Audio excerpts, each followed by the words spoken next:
Hey everyone, Nubkeks here, and welcome back to the Heroes of the Storm PTR. I've received so many comments, by the way, saying, oh my god, you say PTR. I think that's the British English pronunciation. I'm not really sure. It's funny, I didn't even notice that that was a thing for the longest time. I just found it very funny in general. Anyway, I was kind of spazzing on the core there as well as I was trying to move. That's kind of funny. But yeah, we're going to be playing Falstad here in this video with our British English way of saying things. Because I am from Ireland, in case you don't know. And we're going to be checking out a lot of changes for Falstad that have come through. There are a few smaller changes in the original PTR patch. And then there have been several much larger changes made in the update that came out, I think it was 2 days ago at the time. Yeah, 2 days ago as of when I'm releasing this video. And we're going to be checking out this brand new build you can make for Falstad, this lightning rod build, which has received significant buffs, and there's been significant nerfs to the other builds. So there you go, you might actually see some of this, and I'm going to be showing you some of the strengths and weaknesses of this in the game. Worth noting right here at the start, this is one of the differences in playstyle that you can do, which is the most common thing you'll see with proper Falstad play is with the Gathering Storm talent at level 1, which I have not taken, which is the one that makes your Q do more damage as you hit people, the stacking Q talent. You will fly to that sort of near the enemy's middle gate and throw your hammerang through right at the start of the game to attempt to essentially get a few stacks for free and get yourself a little bit of a boost along that road. Obviously, we're not taking that stacking talent in this game, so this gives us the option of well, just essentially, running to the lane with our team. Then if we take damage, we can Hearthstone, or you can just, if we don't take damage, we can just fly up to one of the other lanes and kind of rotate a little bit quicker because we aren't worried about that stack. So that's kind of interesting. Anyway, what has changed with Falstad? What are the changes? Well, let me talk about the level 1 talent first, because this was the first thing that was changed. The new level 1 talent, Bribe, is gone. He's got like a special Falstad specific version of Bribe called Wingman. What this does is it you can get up to 80 stacks. You get a stack whenever a minion dies of Bribe. You can spend 20 stacks to grab a Merc Camp. And when you grab a Merc Camp, it will permanently increase the damage of your Lightning Rod by 5%. So that's pretty nice.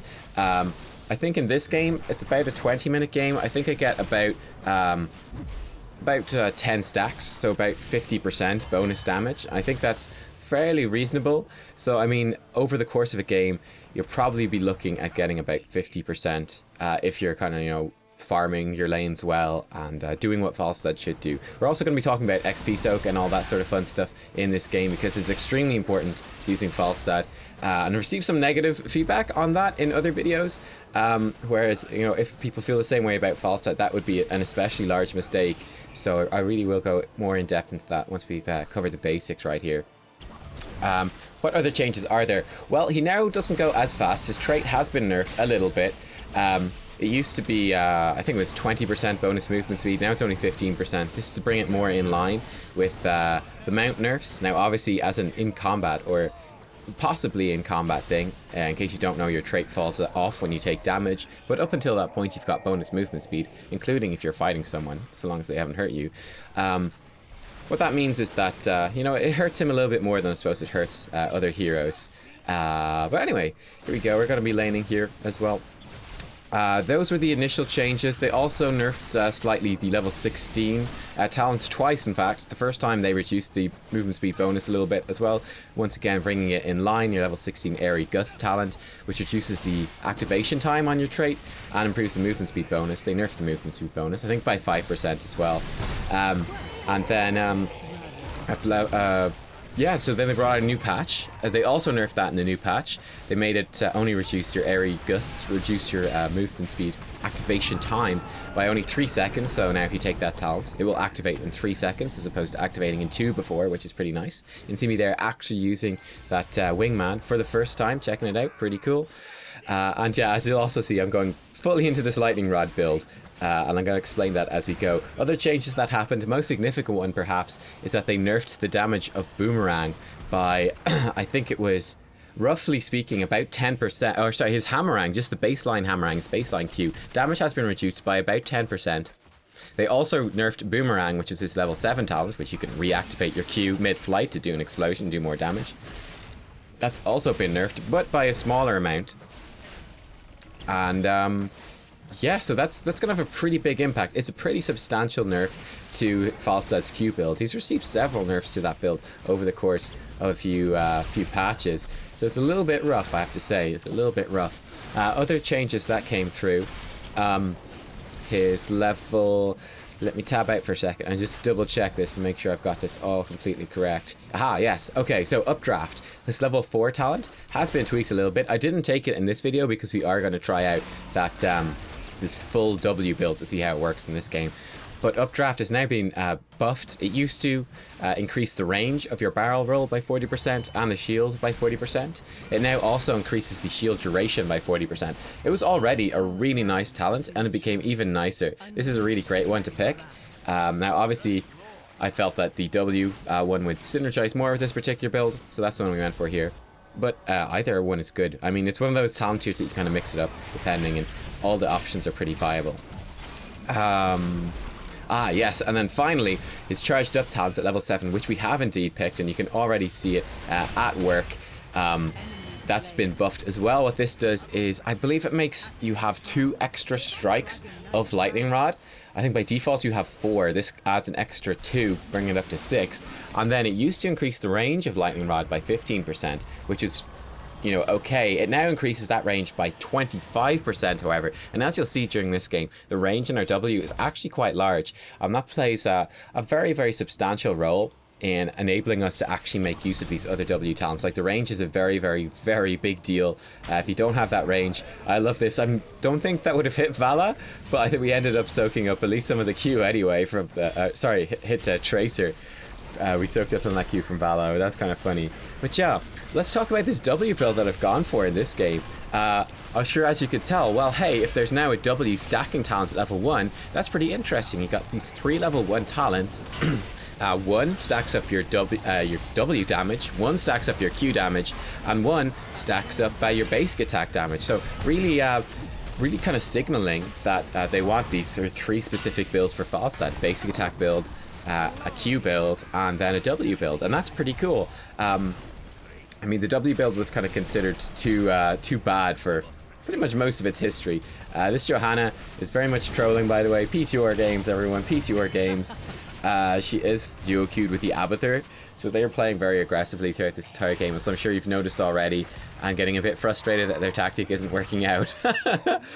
But also interesting, Alarak once again mentioning the soak as well. He is saying, like, oh, this is a boring top lane. He's just up there soaking XP. This is exactly what he should be doing. As you can see, he's earned like a whole bunch of bonus XP for us, on top of other things as well. And that's really fantastic. We're up like 3 levels, and him soloing that lane is a large portion of that.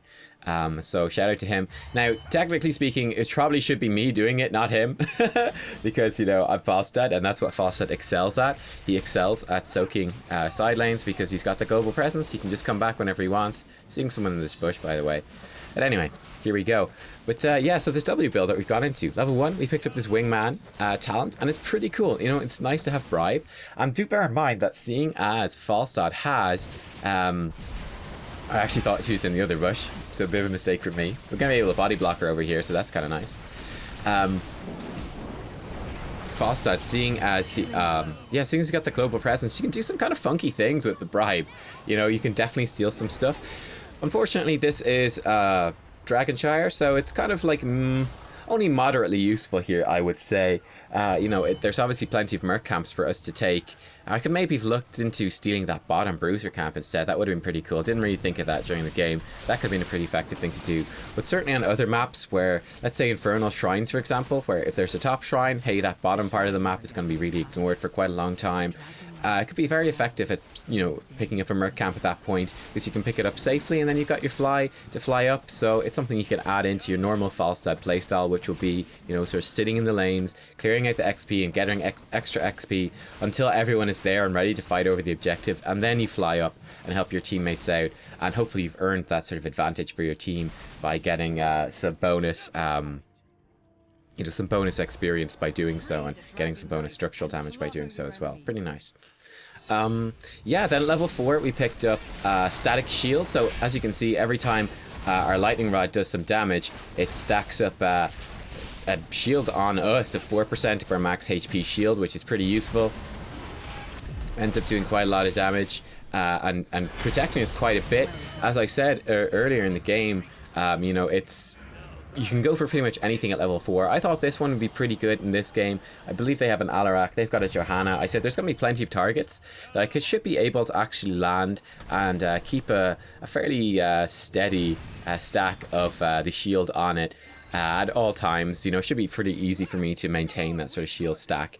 So there you go. I thought that would work out in my favor to pick that one up in this game as opposed to anything else. But you can pick any of the talents at level 4, I think. They'll all work really, really well, regardless of your build. Level 7, you got charged up. This, as I said, it adds 2 strikes to Lightning Rod. It hasn't up to this point been considered very good, and neither has the W build because the range is so short. It's very easy to break it. Just prevent someone from actually being able to get away with using it.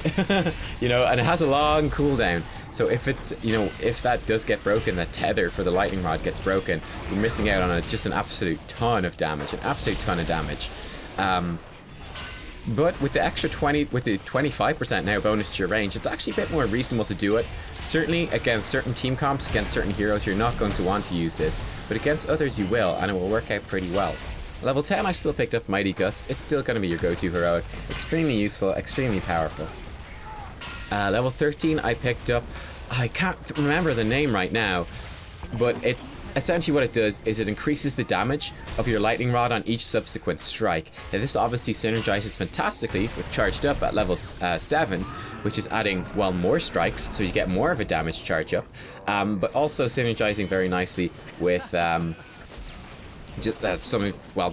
pretty much as well. Yeah, the range bonus of that too, because it lets you more easily get up to those later stacks of your Lightning Rod. So it's really nice. And yeah, I mean, this build, it's not terrible. Like, I'm kind of looking at this build going, hey, you know, there is some legitimate possibility to this game, to this build and how it will be used. Kind of an interesting engagement there. Not quite able to pick up the Johanna, but was able to grab the Nazebo when he went out of range with the Mighty Gust, and also kind of preventing a bit of a counter engage with that Gust, and also securing the kill on him. So that worked out fairly well for us. Level 16, I picked up Afterburners, I think it's called. As you can see right there, for example, as well, if you look at our stacks on our trait, I was just mislooking at the things. I was looking at the stack counter on the bottom left as opposed to actually looking at the ability, which is above my hotbar, which would have shown me that I certainly had enough to take another mercenary. At this point in the game, I was completely fixated on the idea that 25 stacks was what I needed to receive that mercenary bribe proc. But oh well, live and learn, live and learn. He absolutely melts. Poor Alarak, rest in peace. Getting slightly body blocked, unfortunately, by the trace, but we get out okay. And there you go. As you can see, that's the Afterburners in effect right there. It gives you 60% movement speed, decaying over 3 seconds after you use barrel roll. It's pretty decent. It's pretty decent. Again, I think level 16, you're actually pretty open to taking whatever you want on this tier. I'd say one of the challenging things is that the Airy Gusts, the one that makes your trait much better, synergizes very nicely with the level 13 talent that makes your trait better, gives you cooldown reduction when your trait is active. Those synergize very well together, so obviously we're not able to take the cooldown reduction with this build because we want the extra damage on our W, which is the whole point. Though I suppose you could mix it up and make a bit of a hybrid build, but not always testing in this video. But that would be an interesting thing to test out in another one. But this one should work out fairly well for us. I decided that the Afterburners would probably be the most useful, that I might be putting myself in a bit of a risky position sometimes, trying to maintain those W strikes, and that, you know, the movement speed would either help me to do that, or help me escape if I did put myself in a, you know, a compromising position, let's say. As you can see, the shield you can stack up on yourself stacks up quite high. It's very, very nice. That was from our level 4 talent, and then the extra strikes from that. At this point I was looking at flying down, obviously realised that's not going to happen. Vala is here. You can see just how much damage we do from Vala. Actually just going to dive on top of her, and look at that. Absolutely crazy. I think that really illustrates the power of the W build of Falstad. That's what Falstad does at its best with this build. That's this build doing its job really well. Really nice single target damage. It makes you like a very scary hero to go single target against and try to deal with.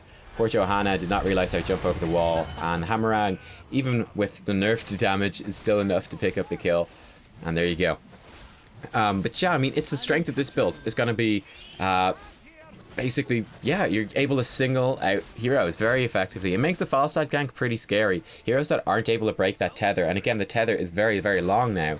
You're going to be able to do so much damage to them when you jump on top of them in the lane. You know, flying aggressively on top of them, or just barrel rolling aggressively on top of them, throwing the W down and going, okay, try 1v1 me now. I'm getting all these shields on my max HP. I'm doing a lot of damage to you, a lot of single target damage, and it's stacking up more and more. You know, be afraid, basically. And there's a lot of heroes that this is going to work pretty well against. As you saw, we wrecked Vala right there. I think I do it to Nazebo in this game as well. And yeah, it's actually pretty cool. The reason I kind of decided to pick this build particularly, I wouldn't have thought it was that good, in fact. But in one of my Vala videos, I believe the one looking at her multi-shot talent, which should come out, I think, today. And that was before the second round of Falstad changes, to be fair. But still, the Falstad in that game was using this build. And I was trying to solo lane against him a couple of times and going like, holy shit, this is kind of crazy actually. He's doing so much damage. I'm kind of scared. So it was kind of like a learning experience. And after seeing that, I went, okay, I actually really want to test out this build. It looks pretty cool. By the way, we've just hit level 20 here. I picked up the thing. I was just kind of joking. Your man was going in. I was kind of trolling here. I was saying, I believe in you, but I'm going back. Unfortunately, he does die. But our teammates are still getting a huge, massive push on. As you can see here, jumping on top of the Nazebo. And just look at the stacking damage from the W. Stacking really high. Just the passive damage. He's not able to kill me at all. So, I mean, Nazebo could have tried to turn that around, but in that 1v1 fight, he would have lost. And this is going to be the case with a lot of the heroes you're going to be going up against as Falstad. And that's why it's kind of cool with this build. One of the things I also like is that, kind of as I mentioned right at the start of the game, the very, very start, it kind of opens you up to doing a few different things with your split push and what's going on, because split pushing with Falstad is so important.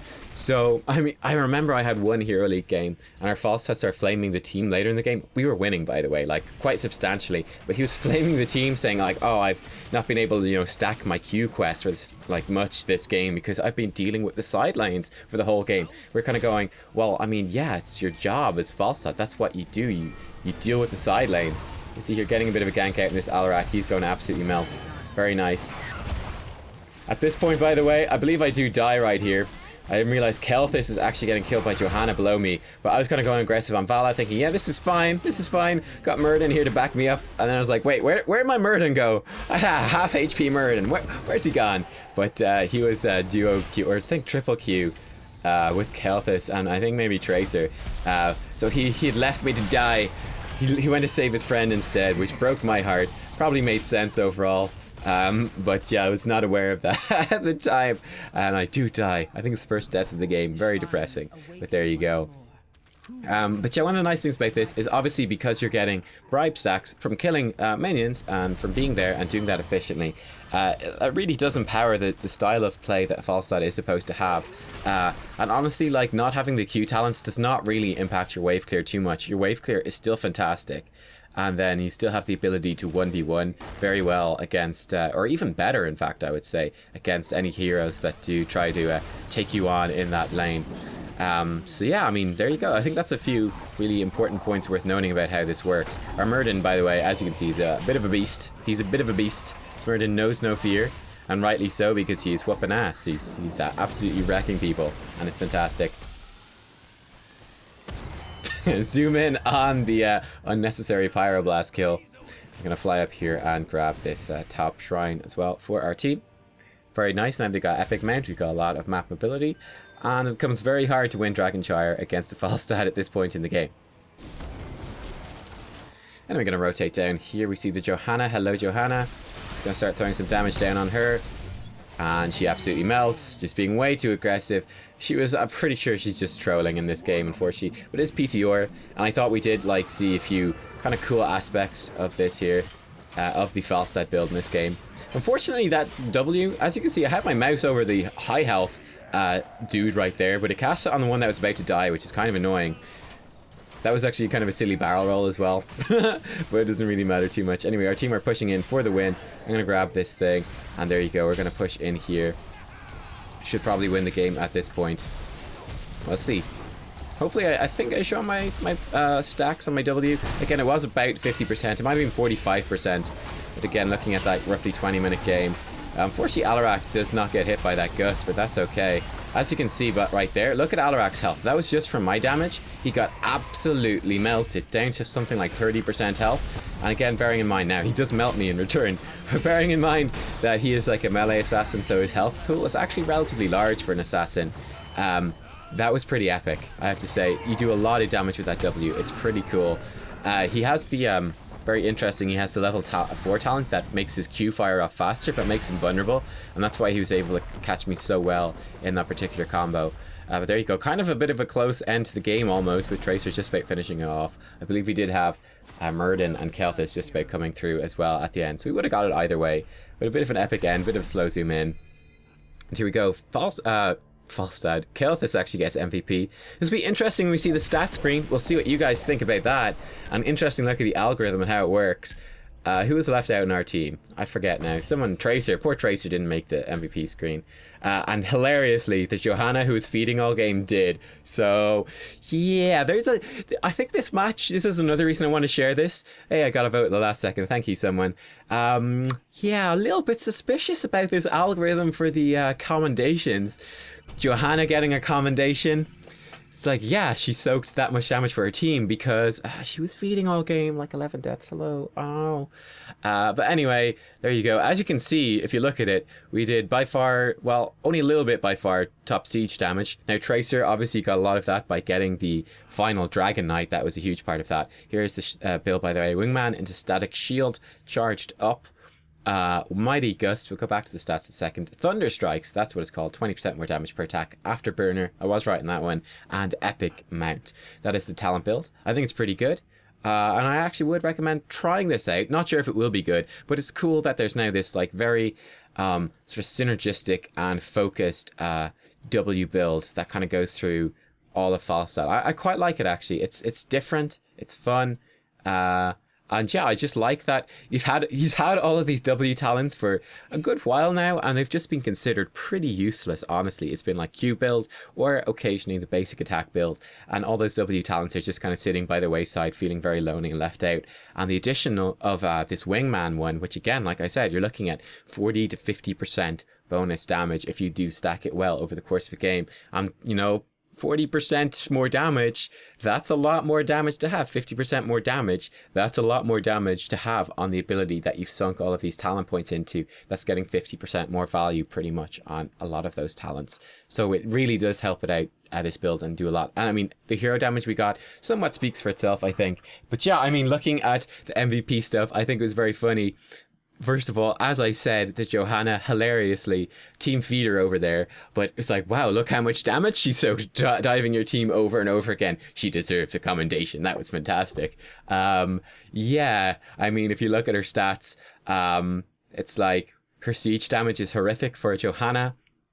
Really horrific. Johanna should have pretty decent siege damage because, again, Night Take Spawn is now baseline, or some of it is. Her XP contribution is more than horrific. It's like the worst XP contribution I've ever seen. But she gets a commendation and some upvotes, I think she got as well. So facepalm slightly, right? Pretty bad. I think it was him and his duo queue friend voted for him themselves, and maybe baited someone into voting for him, thinking that he actually did something good. Probably on the enemy team, they hadn't realized how bad he was being. I don't know. But anyway, again, if we look at our stats then, I personally, if I was to pick the MVP for this team, if I hadn't seen the stats board or the MVP board or anything like that, I would have said, I was like, okay, you know, it's possible that Murden got it for sure. I was looking at the Murden saying, okay, that Murden played really damn well. It was a great Murden. He definitely could deserve it. I mean, looking at the stat screen, as you can see, he pretty much does as well. Murden did more hero damage than our Tracer, Kelthis, and Alarak. Significantly more, in fact. 30% more hero damage than they did, effectively. Additionally, you know, soaking up 64,000 damage for the teammates as well. So bringing a ton of CC, a lot of soaking, a lot of warrior goodness on top of more damage than the assassins. That's pretty awesome. Well played, Murden. I think he could make a very solid argument that he should have been the MVP, and that's probably what I would have gone with. I didn't actually know what my stats were until I saw the end screen. When I saw my stats at the end screen, I kind of went, oh, I should also be a pretty damn good consideration for MVP as well. Top siege damage, again, Tracer coming close, but Tracer had the Dragon Knight at the end, which boosted that up. My hero damage was substantially higher than pretty much everyone. I mean, almost 50% more than, or no, wait, that is 50% more. Yeah, I'm wrong. Sorry, almost twice as much.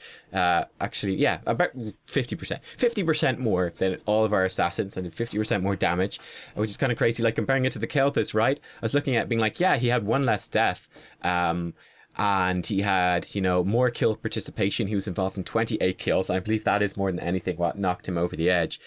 Involved in 28 kills. And I was only involved in 20, so he's involved in 8 more kills. But I was kind of going, well, hey, 50% more hero damage, while also soaking, you know, 50% more XP for the team, and getting, you know, getting all that XP, but then also outputting that much hero damage despite not being involved in all the kills and stuff. It's like, that seems much more valuable to me personally. I think that's much better, but there you go. And then I was also looking, I was like, well, maybe it's like the kills really do count, but then looking at the Murden, I was like, well, Murden was involved in 27 of the kills, and he only got 1 death as well, and did more hero damage than Kelthus, like a lot less siege damage, but that's expected. I was like, why is he not the MVP? I don't understand.